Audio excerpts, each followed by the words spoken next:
Assalamualaikum warahmatullahi wabarakatuh. Perkenalkan, nama saya Eka Yulianti. Di sini saya akan menyampaikan salah satu materi dari perancangan percobaan. Saya dari Teknologi Hasil Perikanan angkatan 2018. Di sini saya akan membahas tentang rancangan acak kelompok faktorial. Rancangan acak kelompok faktorial dapat diaplikasikan pada semua unit percobaan berkelompok yang tidak seragam. Rancangan acak kelompok faktorial merupakan kombinasi perlakuan yang juga diurai sebanyak jumlah kelompok. Baiklah, pertama saya memiliki contoh soal, yaitu dengan hipotesis perlakuan penambahan tepung ikan dan asap cair yang diduga berpengaruh nyata terhadap karakteristik pempek ikan gabus. Nah, penelitian ini terdiri dari dua faktor. Yang pertama yaitu faktor A yang merupakan penambahan tepung ikan. Di sini ada A0 sebagai tanpa penambahan tepung ikan dan A1 sebagai sampel yang ditambahi dengan tepung ikan. Dan faktor yang kedua yaitu B0 sebagai tanpa asap cair dan B1 sebagai ditambah dengan asap cair. Pertanyaannya, berdasarkan sidik ragam analisis, apakah terbukti hipotesis terhadap karakteristik pempek ikan gabus yang dihasilkan? Nah, dari beberapa pertanyaan tersebut, kita akan melakukan perhitungan. Di sini saya akan memandu jalannya perhitungan. Baiklah, di sini saya sudah menuliskan data hasil penelitian. A sebagai faktor pertama yaitu penambahan tepung ikan, dan B sebagai faktor kedua yaitu penambahan asap cair. Didapatkan hasilnya, lalu kita totalkan dan kita rata-ratakan. Langkah-langkah selanjutnya yaitu mencari setiap nilai yang ada di tabel analisis sidik ragam. Yang pertama kita mencari faktor koreksi.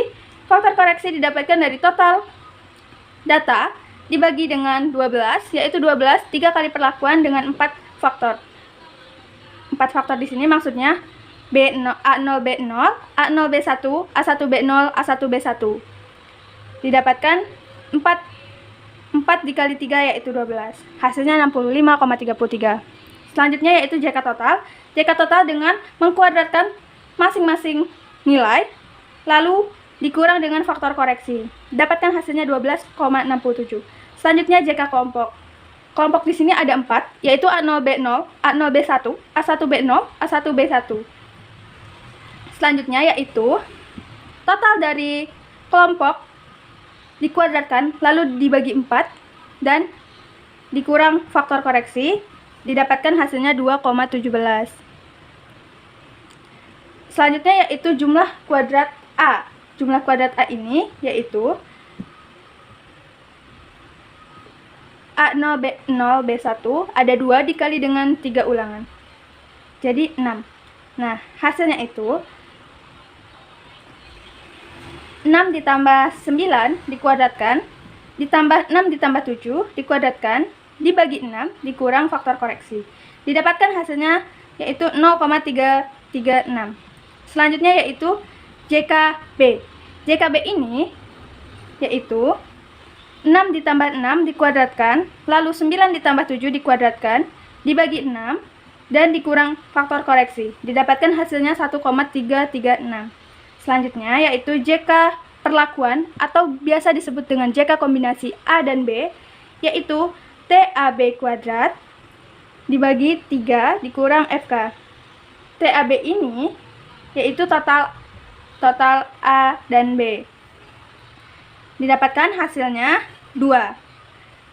Nah, selanjutnya yaitu JK interaksi. JK interaksi ini adalah JK kombinasi dikurang JKA dikurang JKB. Didapatkan hasilnya tadi JK kombinasinya yaitu 2 atau JK perlakuan dikurang JKA 0,336 dikurang JKB 1,336. Didapatkan hasilnya 1,328. Selanjutnya yaitu JK galat. JK galat yaitu JK total dikurang JK kelompok dikurang JK perlakuan atau JK kombinasi A dan B. Didapatkan hasilnya 8,5. Baiklah, selanjutnya kita masukkan data-data yang tadi ke dalam tabel sinik analisis sidik ragam yang berisi dari derajat bebas, jumlah kelompok, kelompok tengah, F hitung, F tabel 5%, dan F tabel 1% dengan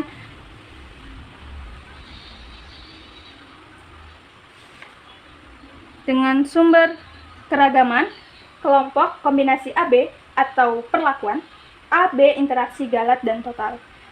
DB kelompok yaitu 3 dikurang 1 menjadi 2, kombinasi 4 dikurang 1 jadi 3, kombinasi A yaitu 3 dikurang 1, 2, dan kombinasi B yaitu 4 dikurang 1, 3, interaksi yaitu 7 dikurang 1, 6, dan galat yaitu 4 dikurang 1, 3, didapatkan totalnya derajat bebasnya adalah 11. Selanjutnya jumlah kelompok adalah hasil perhitungan tadi dimasukkan ke dalam tabel. Lalu, kita akan mencari kuadrat tengah. Kuadrat tengah ini bagaimana mencarinya? Yaitu kuadrat tengah dari kelompok. Kuadrat tengah yaitu jumlah kuadrat dibagi dengan derajat bebasnya. Maka, jumlah kuadrat kelompok dibagi dengan derajat bebasnya, didapatkanlah hasil kuadrat tengah kelompoknya yaitu 1,085. Begitupun seterusnya sampai di kuadrat tengah galat, yaitu 2,833. Baiklah, selanjutnya yaitu kita mencari F hitung. F hitung ini didapatkan dengan cara pada F hitung kelompok yaitu kuadrat tengah kelompok dibagi dengan kuadrat tengah galat. Didapatkan hasilnya 0,3829. Begitupun seterusnya sampai dengan kuadrat tengah interaksi yaitu 0,221 dibagi dengan kuadrat tengah galat 2,899, didapatkan hasilnya 0,0780. Selanjutnya kita mencari koefisien keragaman, yaitu akar dari kuadrat tengah galat dibagi dengan rata-rata.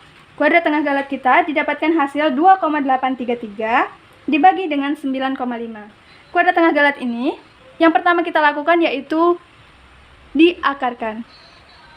Akar dari 2,833 yaitu 1,6831 dibagi dengan rata-rata dari nilai penelitian tadi yaitu 9,5, didapatkan hasilnya 0,1771.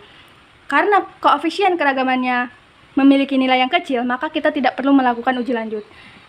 Dari hasil perhitungan kita didapatkan kesimpulan bahwa berdasarkan analisis sidik ragam yang dihasilkan, maka penambahan tepung ikan dan asap cair tidak berpengaruh nyata terhadap karakteristik pempek ikan gabus. Mengapa? Karena kita mendapatkan hasil bahwa F hitung lebih kecil dari F tabel.